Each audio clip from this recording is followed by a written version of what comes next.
Dans l'épisode de Demain nous appartient du vendredi 9 juin, un promeneur a signalé un coup de feu. La zone est donc examinée au peigne fin. Un chien policier finit par dénicher le corps de Georges Mayel El Ajaoui. Il est vivant, mais blessé par balle au thorax. Aurore, Julie Desbazac, comprime la plaie tandis que Damien, Adrien Robe, appelle les secours. Georges est transporté d'urgence au bloc opératoire. Victoire, Solène Hébert, est bouleversée. Alors que Mona, Catherine Benguigui, se précipite à l'hôpital, Victoire lui annonce que le pronostic vital de Georges est engagé. Pendant ce temps, Damien et Aurore mettent la main sur le t-shirt de Vanessa, Victoire d'Auxerre, qui est taché du sang de Georges ainsi que sur une importante touffe de cheveux. Elle se les est coupés pour changer d'apparence. Non loin de là, près de l'étage, des fibres de cordage avec du sang ont été retrouvées. Damien pense donc que Vanessa s'est enfuie en bateau.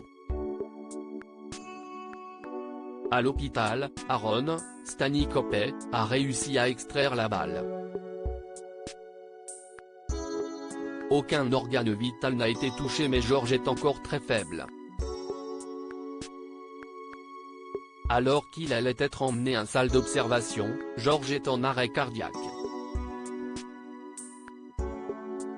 Aaron commence la réanimation sous les yeux angoissés et impuissants de Victoire. Peu après, elle se rend à l'accueil pour annoncer la nouvelle à Mona et Aurore, Georges est tiré d'affaire. Non loin de là, un couple prend en stop Vanessa qui désire aller à Perpignan. Mais la réalité semble bien différente. Alors que la fête d'anniversaire d'Aurore bat son plein à la paillote, celle-ci manque à l'appel. Ce qui inquiète vivement Manon, Louvia Bachelier. D'un coup, la musique s'arrête et des images de surveillance s'affichent sur l'écran. On y voit Aurore allongée sur le sol qui reprend peu à peu connaissance.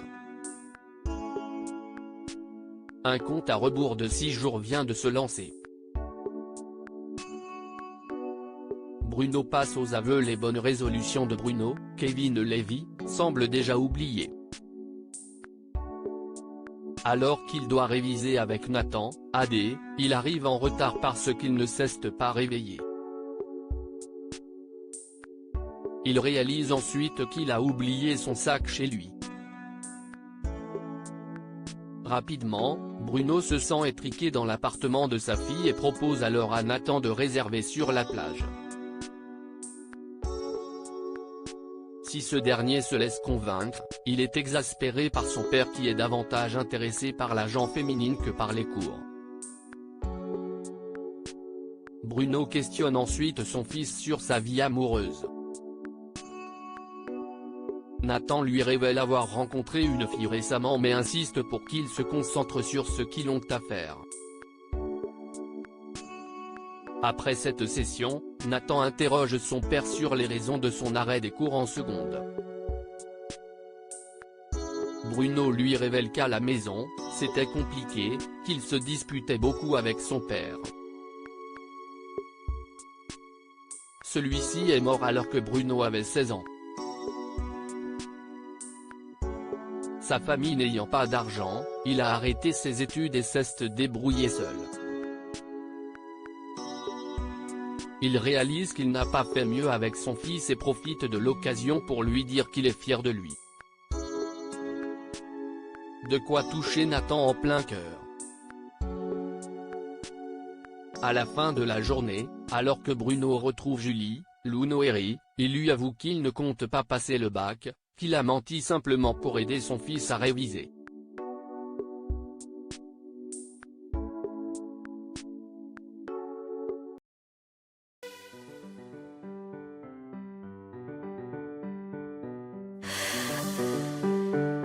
The man I love just had